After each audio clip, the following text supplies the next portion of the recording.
Hello दोस्तों, आप लोग देखना शुरू कर चुके हैं भारतीय ज्ञानधारा।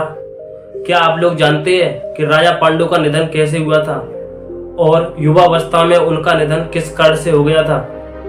चलिए आज की इस वीडियो में हम आपको बताते हैं। पहले के राजा और महाराजाओं का शौक था कि वो वनों में शिकार खेलने जाते थे। ऐसे ही एक बार हस्तिनापुर के राजा पांडु भी शिकार खेलने के लिए गए तो वन में उन्होंने एक हिरण का पीछा किया, किंतु वे हिरण को मार न सके। फिर हिरण उनकी आंखों से ओझल हो गया। तो राजा पांडु शब्द वेदी तीर चलाना जानते थे, तो उन्होंने आंखें बंद करके शब्द वेदी तीर चलाया। वह तीर हिरण को तो नहीं लगा, वह तीर ऋषि किन्नम की पत्नी को लगा।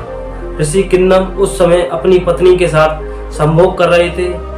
जब राजा पांडु वहां पर पहुंचे तो ऋषि किन्नम ने उन्हें श्राप दे दिया कि आज के बाद तुम कभी भी अपनी पत्नी के साथ संभोग नहीं कर पाओगे, और जब कभी भी तुम अपनी पत्नी को स्पर्श करोगे उसी क्षण तुम्हारी मृत्यु हो जाएगी। फिर इतना श्राप देकर ऋषि किन्नम ने भी अपने प्राण त्याग दिए।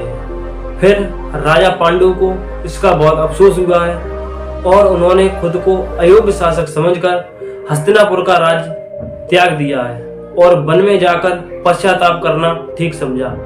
फिर राजा पांडु अपनी दोनों रानियां कुंती और माद्री को साथ लेकर वन में चले गए।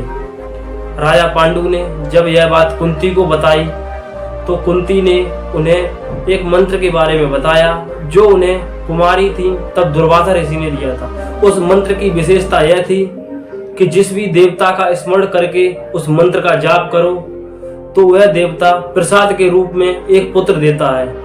इस प्रकार कुंती ने धर्मराज से युधिष्ठिर, पवन देव से भीम और इंद्रदेव से अर्जुन पुत्र प्राप्त किए।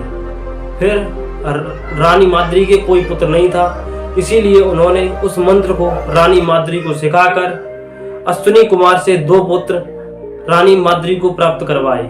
उन पुत्रों के नाम नकुल और सहदेव थे। एक बार रानी माद्री की सुंदरता को देखकर राजा पांडु खुद पर नियंत्रण न रख सके और जाकर उन्होंने रानी माद्री को स्पर्श कर लिया। उसी क्षण राजा पांडु की मृत्यु हो गई। इस प्रकार जब मृत्यु हो गई तो रानी माद्री ने अपने दोनों पुत्रों को कुंती को सौंप दिया है और कहा आज से तुम ही इनकी माता हो। इसीलिए 5 पांडवों की माता कुंती को बताया जाता है, जबकि 5 पांडवों में से केवल 3 पुत्र ही कुंती के थे, युधिष्ठिर, भीम और अर्जुन। नकुल और सहदेव रानी माद्री के पुत्र थे। पुत्रों को कुंती को सौंपकर रानी माद्री अपने पति के साथ सती हो गई। इस प्रकार 5 पुत्रों का पालन पोषण कुंती ने किया है।